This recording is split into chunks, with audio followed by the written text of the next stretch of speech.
रायपुर में आपको बता दें कि सीएम विष्णुदेव साय ने टॉपर्स को वीडियो कॉल कर शुभकामनाएं दी हैं। तो 10वीं 12वीं परीक्षा के टॉपर्स विद्यार्थियों से सीएम साय ने वीडियो कॉल पर बातचीत की, उनको बधाइयां दी एवं शुभकामनाएं दी। तो बच्चों के लिए अपने मुख्यमंत्री से इस तरह अचानक रूबरू होना बेहद आनंददायक अनुभव रहा है। तो सीएम साय ने बच्चों से उनके भविष्य की योजनाओं के बारे में भी पूछा और अपने मुख्यमंत्री से सीधे वीडियो कॉल पर जुड़े भाव विभोर बच्चों में से किसी ने आईएएस बनने, तो किसी ने चार्टर्ड अकाउंटेंट, तो किसी ने बैंकिंग सेक्टर में जाने की योजना बताई है। तो आइए सीएम साय ने टॉपर से क्या बातचीत की है आपको सुनाते हैं। बहुत बहुत बधाई, शुभकामनाएं आपको। Thank you so much sir. आपने अपने जिले का नाम रोशन किया है, जसपुर का। बहुत बहुत बधाई, शुभकामनाएं। आपके पेरेंट्स को भी बधाई, शुभकामनाएं। अच्छा, आपके पापा भी हैं? कौन है बगल में?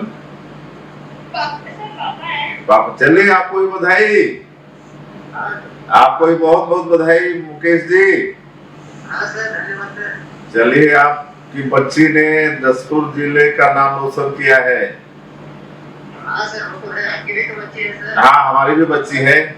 क्या बनने का इच्छा है बेटा आगे? सर, चार्टर्ड अकाउंटेंसी करना है, सीए बनना है। सीए बनना है। चलिए, आपको शुभकामनाएं, आपकी मनोकामना पूर्ण हो। Thank you sir. अच्छे से पढ़ाई करिए, है ना? और चलिए, फिर जसपुर आएंगे तो कोई मुलाकात होगी। तो आपने सुना कि मुख्यमंत्री विष्णुदेव साय ने टॉपर्स से बातचीत करके उनका मनोबल बढ़ाया और उनसे पूछा कि आगे वो क्या करना चाहती हैं। साथ ही उनके माता पिता से भी बातचीत करके उनको बधाइयां दी। तो चलिए अब बढ़ते हैं आगे, राजनांदगांव की बात करते हैं, जहां पर राजनांदगांव के विधायक एवं विधानसभा अध्यक्ष रमन सिंह भानेश्वरी जयंती के कार्यक्रम में पहुंचे हुए थे, जहां उन्होंने कार्यकर्ताओं से जीत के संबंध में बातचीत की एवं भूपेश बघेल के रायबरेली के प्रभारी बनाए जाने पर चुटकी ली। तो लोकसभा चुनाव को लेकर रमन सिंह ने कहा कि जब उनके पास छत्तीसगढ़ में विधानसभा 90 में से 15 सीट थी, तब उन्होंने 11 में से 9 सीट लोकसभा की जीती थी। तो वहीं रमन सिंह इस बार 54 सीटें होने पर 11 की 11 सीट जीतने का दावा कर रहे हैं। राजनांदगांव में ही हालत उसकी खराब है। राजनांदगांव में भूपेश बघेल अच्छे वोटों से हार रहे हैं। अब जो अपने छत्तीसगढ़ को नहीं बचा सका, उस आदमी को अमेठी और रायबरेली भेज रहे हैं। ठीक है, पार्टी के पास कोई कार्यकर्ता नहीं है तो उनको बुला रहे हैं। जगदलपुर नगर निगम ने स्वच्छता रैंकिंग सुधारने के लिए नए सिरे से कार्य योजना बना रहा है। निगम का दावा है कि इस बार स्वच्छता रैंकिंग में जगदलपुर बेहतर प्रदर्शन करेगा और पहले की तुलना में निगम इस साल बेहतर रैंकिंग स्वच्छता सर्वेक्षण में हासिल करेगा। तो नगर निगम ने शहर के 10 SRMM सेंटर को व्यवस्थित तरीके से संचालित करने की शुरुआत की है। इससे पहले निगम के 10 SRMM सेंटर होने के बावजूद महज 3 ही सेंटर सक्रिय थे। तो इसके चलते शहर में कचरे का उठाव व्यवस्थित तरीके से नहीं हो पा रहा था और अब निगम ने महिला समूहों को बराबर मात्रा में सेंटर के काम आवंटित किए हैं। तो निगम सूखा और गीला कचरा के अलग अलग उठाव कराने में ज्यादा फोकस कर रहा है और इसके साथ ही निगम ने उन सार्वजनिक स्थानों को चिन्हित किया है जहां पर सबसे ज्यादा कचरा फैला रहता है। तो निगम ने इन जगहों की भी सफाई शुरू कर दी है। और आपको बता दें कि स्वच्छता सर्वेक्षण के लिए तारीखों के ऐलान के बाद से निगम ने रैंकिंग सुधारने के लिए सक्रियता दिखानी शुरू कर दी है।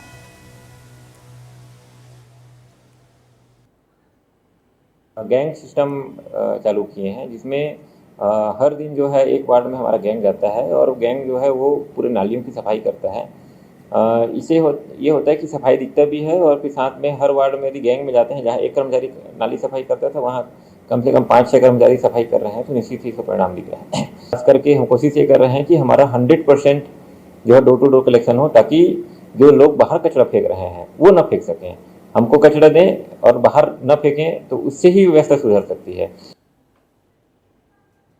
तो गौ हत्या मामले पर संतुष्टिजनक कार्रवाई नहीं होने पर विश्व हिंदू परिषद एवं बजरंग दल के अनुविभागीय दंड अधिकारी को ज्ञापन सौंपा है। बलरामपुर जिले के विजयनगर पुलिस चौकी क्षेत्र के छतवा गांव में गौ हत्या हुई थी, जहां हिंदू संगठनों ने आरोपी के घर से जो गौ माता के अवशेष बरामद किए थे। विश्व हिंदू परिषद के जिला अध्यक्ष लल्लन कुशवाहा ने बताया कि पुलिस प्रशासन केवल उचित कार्रवाई करने का आश्वासन दे रहा था, लेकिन 6 आरोपी को कोर्ट से जमानत मिलने के बाद से नाराज जनता को विरोध प्रदर्शन करना पड़ गया। गौ हत्या के मामले बहुत जिले में बढ़ती जा रही है। हम लोग कार्रवाई करना चाहते हैं कि उनको हमारे जिला से बहिष्कार करें, छत्तीसगढ़ से बहिष्कार हो जाए, उनके घर को बुलडोजर चलाया जाए, वो हमारे छत्तीसगढ़ से बाहर किए जाए। और अगर मांग हम लोगों का पूरा नहीं होता है तो अगला आंदोलन हम अपने हिसाब से, अपने रूपरेखा से एनएच पर सभी छत्तीसगढ़ के पूरे जिला में आंदोलन चालू हो जाएगी। इसलिए हम प्रशासन से, शासन से यही प्रार्थना और निवेदन करते हैं कि वो तत्काल जितना जल्दी से जल्दी हो सके उन पर कड़ी से कड़ी कार्रवाई करें। तो दिल्ली से इस वक्त की सबसे बड़ी खबर सामने आ रही है, जहां पर अरविंद केजरीवाल को अंतरिम जमानत मिल गई। तो 1 जून तक अंतरिम जमानत दी गई है अरविंद केजरीवाल को। तो इस वक्त की सबसे बड़ी खबर आपको बता रहे हैं, अरविंद केजरीवाल को आज सुप्रीम कोर्ट ने 1 जून तक अंतरिम जमानत दी है। तो ये बहुत ही बड़ी खबर है, बहुत ही बड़ी अपडेट, क्योंकि अरविंद केजरीवाल कई दिनों से तिहाड़ जेल में कैद थे और अब उनको सुप्रीम कोर्ट ने 1 जून तक अंतरिम जमानत दे दी है। तो दिल्ली से ये बहुत बड़ी खबर सामने आ रही है कि अरविंद केजरीवाल को 1 जून तक अंतरिम जमानत दी गई और कई बार अरविंद केजरीवाल की जमानत याचिका खारिज की गई है, जिसके बाद से अब अंतरिम जमानत सुप्रीम कोर्ट ने अरविंद केजरीवाल को दी है।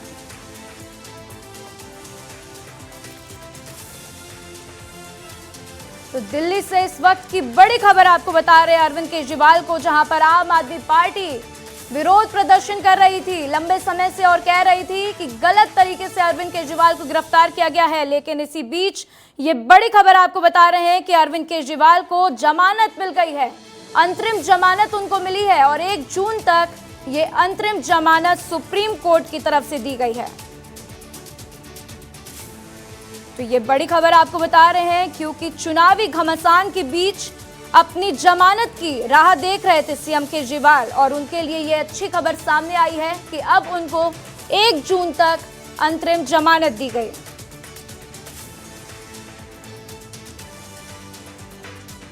तो सुप्रीम कोर्ट आज अरविंद केजरीवाल की अंतरिम जमानत पर आदेश सुनाने वाला था और जिसके बाद से अब 1 जून तक के लिए उन्हें अंतरिम जमानत दे दी गई है। तो अब प्रचार के सवाल पर अरविंद केजरीवाल जेल से बाहर आ गए हैं। तो ये बड़ी अपडेट आपको दे रहे हैं क्योंकि चुनावी घमासान के बीच अपनी जमानत की राह देख रहे थे सीएम केजरीवाल और उनके लिए अब ये अच्छी खबर सामने आई है क्योंकि सुप्रीम कोर्ट आज केजरीवाल की अंतरिम जमानत पर आदेश सुना दिया है और उन्हें 1 जून तक के लिए अंतरिम जमानत दे दी है। तो जांच एजेंसी ईडी ने अरविंद केजरीवाल की जमानत याचिका का विरोध किया था और इसके अलावा अब शराब घोटाले में आम आदमी पार्टी को आरोपी बनाने की तैयारी है। तो ऐसा पहली बार होगा जब किसी सियासी पार्टी को किसी आपराधिक केस में आरोपी बनाया जाएगा।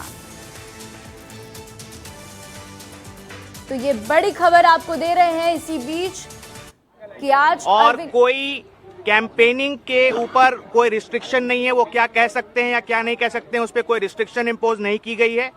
जबकि जब ऑर्डर भी प्रोनाउंस किया जा रहा था तब भी ईडी ने रिक्वेस्ट किया कि कोई रिस्ट्रिक्शन डाली जाए, लेकिन कोई रिस्ट्रिक्शन नहीं दी गई है और 2 जून को उन्हें 2 जून तक की ये मोहलत दी गई है इंटरिम बेल की।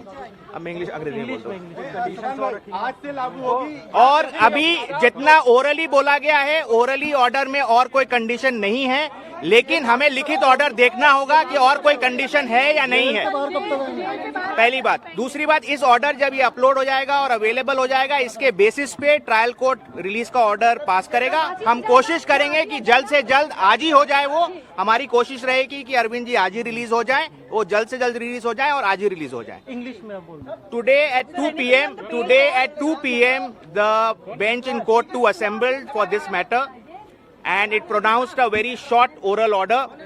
We have not yet seen the written order which will be uploaded in the course of the day as we understand. and in that oral order, the court indicated that they are granting interim release / bail to Mr. Arvind Kejriwal, and that order of interim release will be operable up till 2nd of June, that is during the election process, and there is no restriction on his campaigning as to what he can say, what he cannot say while he is out in these 22 days. Any further aspect, we'll have to see the order and then only comment. So when do you think he'll be released? We are anticipating that the order should be getting uploaded quickly. We'll obviously move for release today itself. We'll try for the release today itself, and we hope that it should happen today itself. Thank you.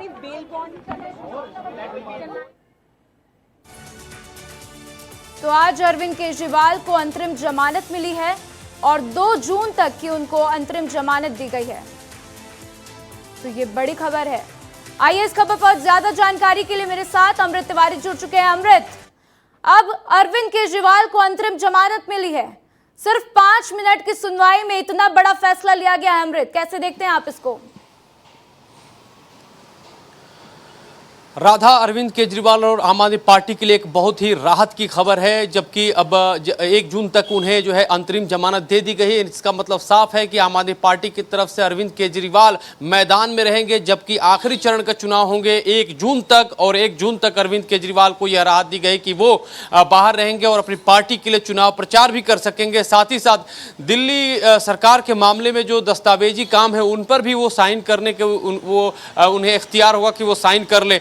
तो इस तरह की तमाम चीजें उन्हें ढील दी गई है और ये एक बड़ी राहत अरविंद केजरीवाल के लिए। इससे पहले भी जब सुप्रीम कोर्ट में सुनवाई के लिए अर्जी डाली गई थी तब सुप्रीम कोर्ट ने उसे टाल दिया था, और जब आज सुनवाई हुई तो जैसा कि आप बता रही थी, महज 5 मिनट का, सिर्फ 5 मिनट का शीर्ष अदालत ने वक्त लिया और उनके हलफनामे पर सुनवाई करते हुए उन्हें जो है 1 जून तक के लिए जमानत, अंतरिम जमानत दी है। 1 जून के बाद जो है अरविंद केजरीवाल फिर से दोबारा तिहाड़ जेल में चले जाएंगे। आपको बता दें कि इससे पहले जब सुनवाई चल रही थी तो ईडी ने भी पूरी तैयारी की थी और इस उनके जमानत याचिका का विरोध किया था और इसके लिए एक अनुपूरक चार्जशीट भी दाखिल की थी ईडी ने।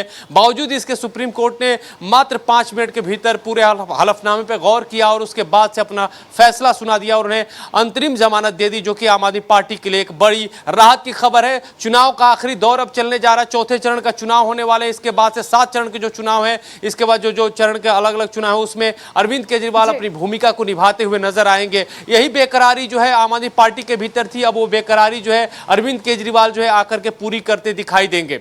बिल्कुल अमृत, और इस खबर पर मेरे साथ विवेक शुक्ला भी मेरे साथ जुड़ चुके हैं। विवेक, आपके पास आऊंगी और आपसे जानना चाहूंगी कि पहले 10 मई तक सुनवाई को स्थगित किया गया और अब आज सिर्फ 5 मिनट की सुनवाई में इतना बड़ा फैसला दिया गया है कि अरविंद केजरीवाल को 2 जून तक अंतरिम जमानत दी गई है। विवेक, कैसे देखते हैं आप इसको?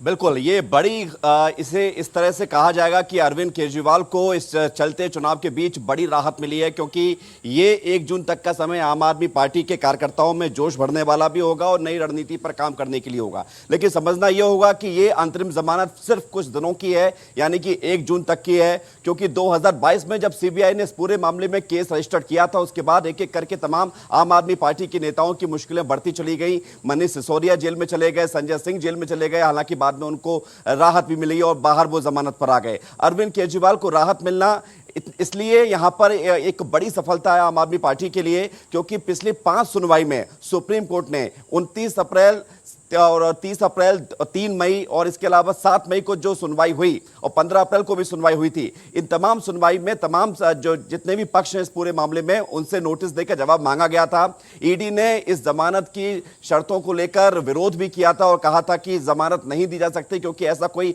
संवैधानिक अधिकार नहीं है, कोई नेता अगर जेल में हो तो उसे प्रचार करने दिया जाए। लेकिन ये तभी साफ हो गया था कि अंतरिम जमानत मिल सकती है जब कोर्ट ने एक टिप्पणी की थी कि आप जो है कोई सरकारी आदेश पास नहीं करेंगे, हस्ताक्षर नहीं करेंगे, सिर्फ प्रचार करेंगे। तब ये लगने लगा था कि शायद अरविंद केजरीवाल को जमानत मिल जाए और आज हुआ भी वही, और तुरंत आज सुनवाई होती है और 5 मिनट के भीतर यह फैसला सामने आता है कि अरविंद केजरीवाल को 1 जून तक के लिए अंतरिम ये जमानत मिल चुकी है। बिल्कुल अमृत, आपसे जानना चाहूंगी, जिस तरीके से संजय सिंह की रिहाई की गई और उनको आदेश दिए गए कि आप जो है बाहर जाकर कुछ भी नहीं बोलेंगे, तो क्या इसी तरीके से अरविंद केजरीवाल के लिए आदेश जारी किए गए हैं? देखिए अभी पूरे आदेश का जो है हम लोग अभी देखेंगे, पढ़ेंगे कि क्या क्या बातें कही है, कोर्ट ने क्या ऑब्जर्वेशन दिया है। जब आज सुनवाई चल रही थी तो मेरे पास एक मेरे जो इनपुट आया है उसमें ये था कि तुषार मेहता के लिए कहा गया था कि आप जो है अगर इस मामले में कुछ तर्क देना चाहते हैं तो दे सकते हैं, लेकिन उन्होंने ये कहा था कि देखिए जिस मामले में जो पूरी बातें हैं वो हलफनामे में हमने दायर कर दी है। उसके बाद कोर्ट ने कहा कि इसी बात को लेकर के हम अंतरिम जमानत दे रहे हैं। अब अंतरिम जमानत को लेकर के क्या क्या शर्तें हैं थोड़ा सा अध्ययन करते हैं, उसके बाद जो है हम अपने दर्शकों को जरूर बताएंगे कि इस मामले में और क्या डिटेल जानकारी है। फिलहाल अभी कोर्ट का यह फैसला आया है जिसमें 1 जून तक जो है अरविंद केजरीवाल को अंतरिम जो है राहत दी गई है। जैसे कि हमारे सहयोगी बता रहे थे, बिल्कुल वो 1 जून तक जो है तमाम अपनी पार्टी का प्रचार करेंगे। इससे पहले हमने देखा था कि जो वादे जिन लोगों ने किए थे वो उन्होंने उसी हद में रह करके पूरा किया, ऐसा नहीं है कि वो नहीं किए। अगर इस तरह से कोई हरकत करता भी है तो सीधे कोर्ट के जो है प्रिविलेज पे एक तरह से अटैक करेगा और उस पर खिलाफ जो कोर्ट की कार्रवाई भी बन सकती है। तो जाहिर तौर पे जो भी निर्देश कोर्ट की तरफ से है उसी के अंतर्गत रहकर अरविंद केजरीवाल उन सबका पालन करेंगे और इस कोर्ट के आदेश के बाहर तो वो नहीं ही जाएंगे। फिलहाल जो प्रचार को लेकर के बात है कि अब जो है आखिरी चरण के प्रचार तक उनकी सहभागिता रहेगी, भागीदारी रहेगी, जो पार्टी के कैडर के भीतर और अपने समर्थकों में एक जान फूंकने का काम जरूर करेंगे। बिल्कुल अमृत, ठीक है अमृत, तो ये बहुत बड़ी खबर है क्योंकि आज अरविंद केजरीवाल को अंतरिम जमानत मिल गई है और हमारे साथ जानकारी साझा करने के लिए अमृत आपका और विवेक आपका, आप दोनों का बहुत बहुत शुक्रिया।